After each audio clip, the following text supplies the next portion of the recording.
In today's video, we're going to continue on our series here covering all 31 teams, doing an in-depth analysis of their prospect pool, as well as analyzing their 2018 NHL Draft selections. Today's team we're covering is the New York Islanders, and that's coming up next.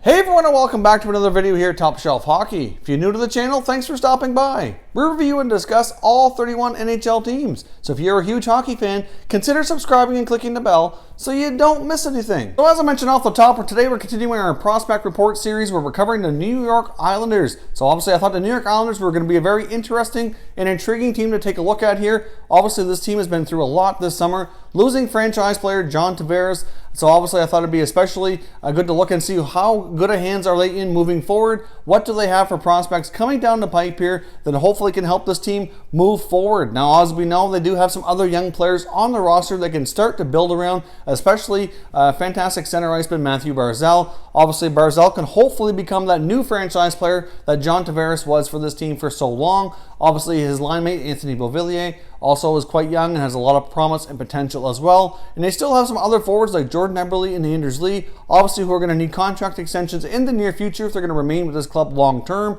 But they're still young enough as well that they can still have an impact and help this team build up to a potential winner here in the future. So let's take a look at who else the Islanders have coming down the pipe here that we can expect to see in the lineup between now and the next couple of seasons. Now let's jump in and get started here with who I think to me is their top prospect, and that's Kiefer Bellows. Kiefer Bellows is a second-generation NHL talent, son of former NHLer Brian Bellows. He's a left winger. He came up through the U.S. National Development Program. He played a season at BU, and then this past year played in the WHL for the Portland Winterhawks, and he's had tremendous success all the way. Now, he was a first-round selection back in 2016. He's represented the USA at the World Junior Championship the past 2 seasons, and he's proved that he can really play well on the big stage. He can be a leadership role as well. Obviously, Bellows wore a letter. He was an assistant captain here for the USA team at the World Juniors this past year. So obviously, which is great to see from him. A lot of character as well as a lot of skill for this player. This past season, playing for the Portland Winterhawks in the WHL, he got to play a lot with Cody Glass, who's another top-notch NHL prospect for the Vegas Golden Knights. He put up some fantastic statistics. He played in 56 games and put up 41 goals and 74 points. Obviously, as we know, the schedule of the WHL is a lot more intensive than it would be in the NCAA, so he gets more time to play hockey and more time to work on a lot of the skills, especially his skating, that he wanted to really focus hard on to make sure he was fully ready to make the leap here to the NHL and to be the most successful here. I really think Kiefer Bellows has the potential to be an elite scorer. He's got a great shot, good vision, a pretty good passer, good on the power play. So I really think the New York Islanders have themselves quite the sniper coming here with Kiefer Bellows. Next prospect I want to talk about is their potential franchise goalie, which is still a couple years away from being in the NHL. And that's goaltender Ilya Sorokin, who's been playing over in the KHL for CSKA Moscow. He's put up some staggering numbers. His goals against average and save percentage have been absolutely out of this world. He's 6'2", 175 pounds. He's very quick, very athletic goaltender. Like I said, he's put up some great numbers over in the KHL. They're just waiting to see when he comes to North America here. Now, he is under contract in the KHL until 2020. Sorokin was originally drafted by the Islanders in 2014. They've been waiting patiently to get him over here into the NHL. And like I said, he has the potential to be their franchise goalie. Just a matter of time getting him over to the North American game. Defenseman, I think that could impact the Islanders here, especially with Calvin DeHaan departing the Islanders this past season here as well.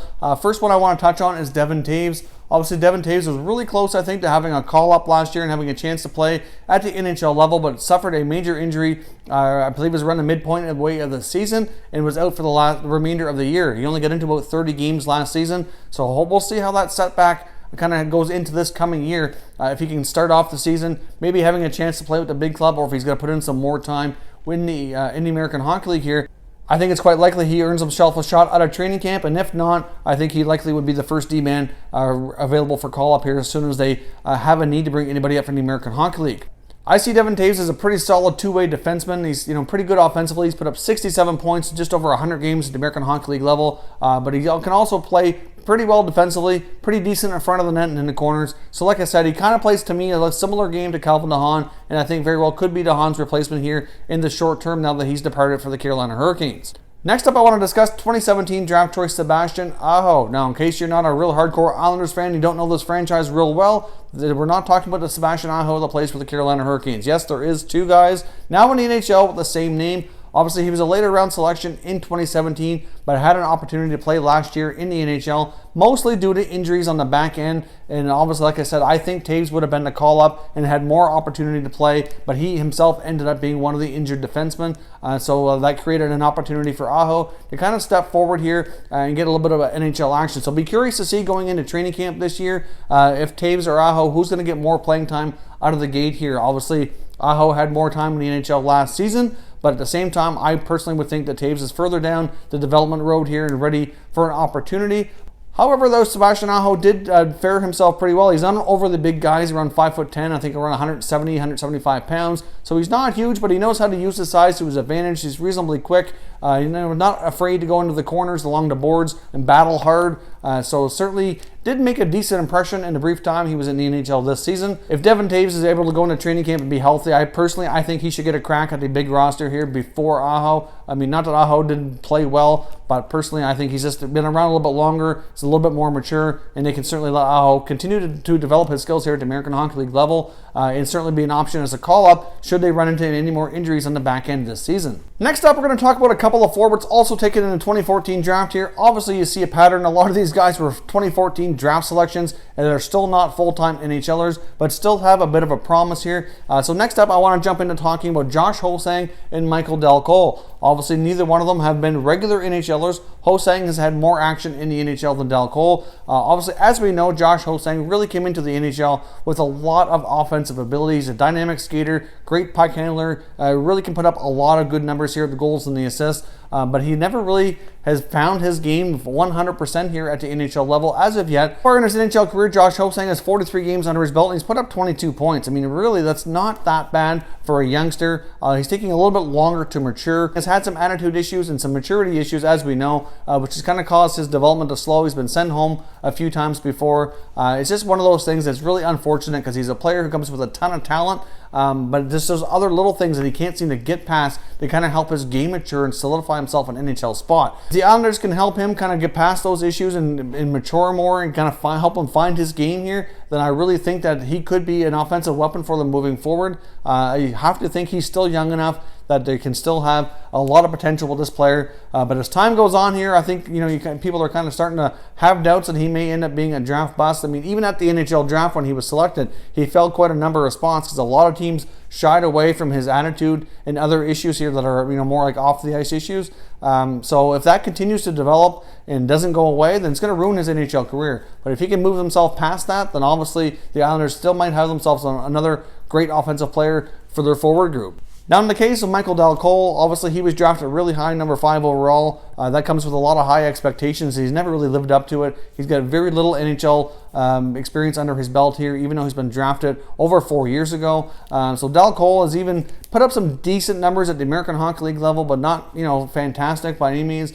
He's still working on a few things like his skating. He is a bigger guy, 6'3". Some bigger guys do have trouble getting around the ice a little bit quicker and keeping up with the foot speed, which seems to be a little bit of an issue for him. So I know that's something he's continued to work on here. At this point in time, if he does develop into an NHL player, it's not going to be quite the higher level that he was expected to be when he was drafted. At this point in time, I think the best upside we can expect from Dal Colle would be to develop into a steady third-line winger. That's likely what I see him at this point, if at all.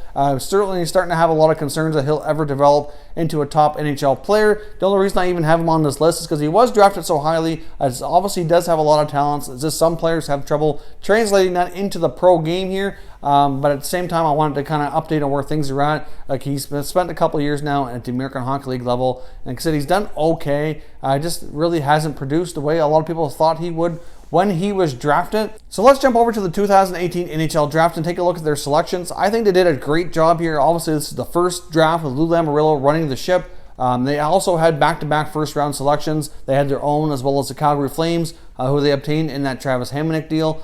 So obviously that was nice to have as well. The players they ended up selecting, I think they were a little bit surprised they were even on the board to a degree. These are players that had rumblings of possibly going up higher in the draft, so I'm sure they were quite pleased when they were available for them to select. So let's jump in here. Now I'm going to put a graphic up full screen so you can kind of see the full details of the draft report, and I'll talk you through all their selections here. The first selection here was Oliver Wahlstrom. Obviously, Wahlstrom's an American-born player, come up through the U.S. National Development Program. He's going to be attending Harvard University here in the fall, so be curious to see how his development continues at Harvard. But Wahlstrom just might be the best pure sniper taken in this 2018 NHL Draft. I mean, he's got a knack for scoring lots of goals. He's got a wicked shot, but he's also a pretty good playmaker as well.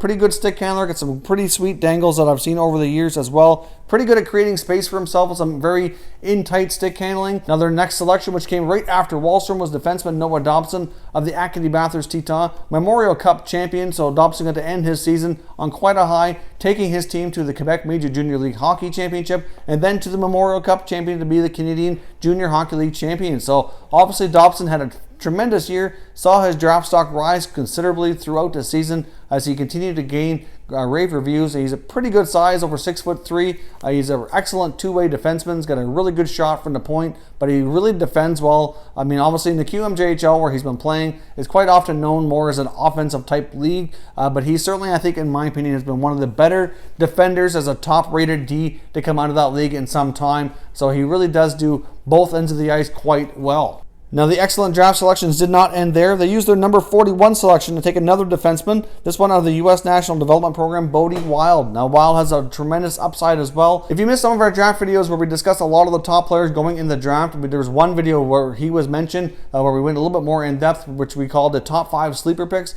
He was mentioned in that video because I figured he would be a later first round or into the second round selection, and whoever got in would be quite lucky because I think he has a really high potential to turn into a potential top 4 defenseman here at the NHL level. Now, at the number 43 selection, the Islanders also selected a center out of Russia, Ruslan Ishakov. But the number 72 selection in the third round, the Islanders selected goaltender Jakub Skarep of the Czech Republic. Now, this goaltender as well, I think, has a lot of potential. I've seen him play a fair bit in the World Juniors.